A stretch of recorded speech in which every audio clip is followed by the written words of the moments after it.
Welcome back. Once again, TJ Horgan and Tom Kelly for YBA's K Sports Sunday. It was a great segment by John and Jason. So, Tom, being a Bruins fan, what did you think of some of the stuff that Jason had to say? I know you mentioned the penalty kill. Well, Jason, the league's best penalty kill is not the problem. It is the league's worst power play. I'd have to agree with that. The Bruins have really... They haven't done anything well with that this year. They really need to step up in that area. Yeah, I mean, one bad stretch doesn't really... The Bruins have really gotten together. And last night, the Bruins were victims to some very, very bad calls. We'll talk more about those bad calls later, but right now we'll talk a little about the Boston Celtics. Oh, yeah. Won today. They won in the fourth game. They could have been swept by the Knicks, but they didn't. 97-90 in overtime. What did you think of that game? Well, I liked it because it was a very exciting win. They staved off elimination. They defended their home turf, but they gave up a 20-point lead. That cannot happen. Yeah, that's definitely a problem for the Celtics. I mean, you can't just be winning by 20 points and then lose it and go to overtime to play these games. They have veterans on this team. They can't rely on overtime to win games. Their veterans are going to get winded. Yeah, they're going to get tired. I mean, they had Jason Terry. They needed him for a clutch performance, and they got him. Exactly. The clutch three. Yeah. But if you look at it, Terry, he's not going to be around the whole game. He's old. His body's wearing down. Dude, if the Celtics' average age is 100, they're going to wear down by the end of the game there. We have some videos right now of the Celtics. As you can see here, the Knicks are, they were really going off, but now in overtime, the Celtics are coming back where Jason Terry just hits a very clutch three-pointer there to give him a 91-88 lead. Garden must have been rocking. Yeah, exactly. And Jason Terry, he hits the Celtics' last 9 points of the game. So I guess you could say he won the game for them in overtime. Would that be fair to say? Oh, definitely, by far. Pierce led the team with 29 points, but Jason Terry with scoring just those two, especially two three-point shots in overtime here. That's what he was known for back in Dallas. He came here sort of to replace Ray Allen, not as a starter, but in the three-point category. I'd agree with that. As you can see here, Kevin Garnett getting fouled there, and right now it's just going downhill for the Knicks, and the Celtics, they live to see another day. What do you think will happen next time they play, which is Wednesday this week? Well, I think they're going to lose, but they're going to lose with pride. Why is that? Because they defended their home turf. They did not let New York come into Boston and beat them.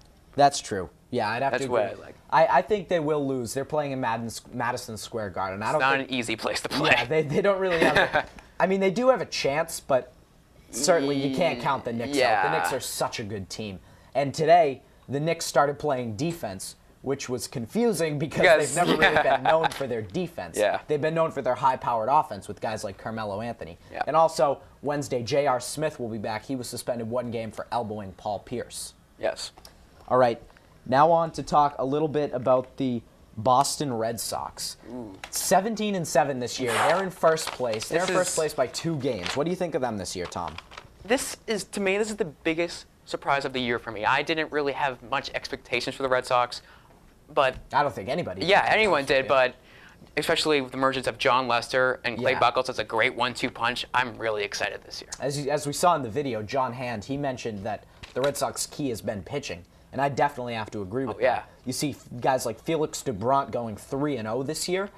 Granted, one of those was against the Houston Astros, but still, their pitching is carrying them throughout the season so far. Yeah, and we can't. Clay Buchholz 5-0, 1.19 ERA. Yeah, that's fantastic. When a pitcher's doing that and they're not your ace per se, you know you have a great pitching staff.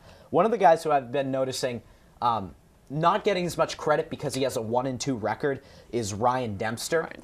He has a 12.9 Ks per 9, which that statistic translated to the rest of the MLB is 3rd in all of the MLB. Okay. So putting him in a starting pitcher position, I think you're giving your team the chance to win.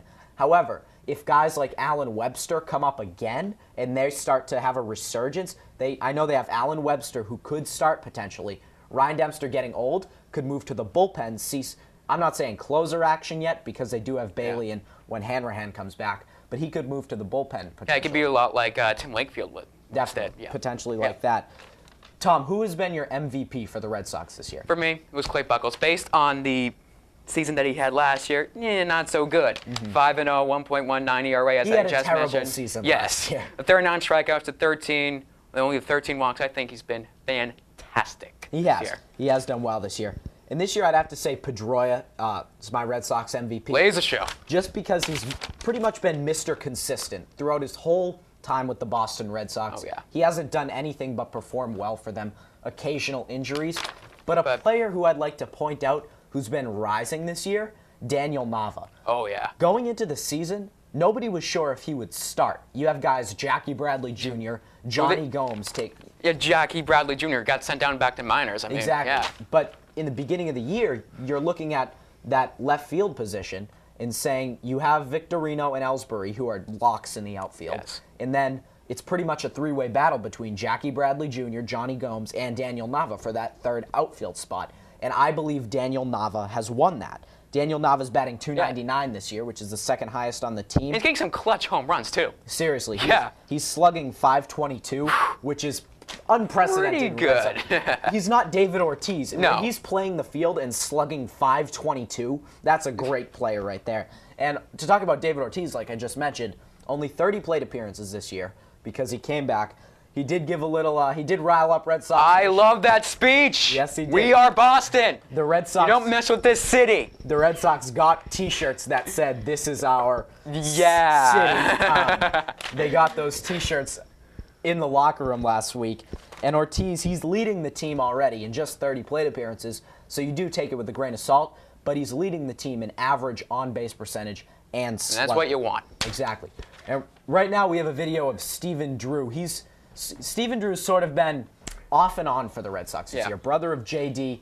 However, in this game right here, fourth inning, Stephen Drew hits a triple down the right field line, as you can see. He knocks in a run. This one was against the Astros, but he knocks in 2 runs on a 2-run triple to take the lead. And this pretty much won the game for the Red Sox because they ended up winning 7-2 in this game. Stephen Drew, I'd like to talk about him a little bit. How do you think he's been doing this year? I think he's been doing okay. I think he came out big today, and I think he'll just keep getting better. See, I disagree with you. Really? I think he's been doing terrible. It's the curse of JD, honestly. And JD Drew. Also the curse of Nomar, because the Red Sox have not had a solid shortstop since Nomar Garciaparra. However, but Julio Lugo. No. Stephen Drew, he's batting 136 this year, and that's nothing impressive to say the least. You can't have a starting shortstop. What I didn't like was as soon as he came back, the Red Sox immediately sent Jose Iglesias, a guy who had been performing somewhat well. They immediately sent him back down to the minors. See, I don't think that was fair. I think they need to have some degree of competition within the Red Sox. What do you think about that? I think I will have to agree with you. You really have to extend maybe the selection or the competition, as you said, to a point, and then actually make a decision based on the performance over maybe 1 or 2 months. Now, obviously, you have a guy like Pedro Siriaco who has the speed to be your middle infielder. They use him a lot in pinch running situations. But I believe Jose Iglesias needs a shot on this MLB team. He's been in the minor leagues. Last year, he struggled in single A with the Lowell Spinners. However, he came up to the MLB this year in Stephen Drew's absence, and he played well. Honestly, for a guy who hadn't played in the MLB, he played very well. So I think he could potentially come up if Stephen Drew starts to struggle. All right, I agree with that. Exactly. All right, so now we're going to go to a break. We'll be right back with some more talk about Boston sports. Thanks a lot.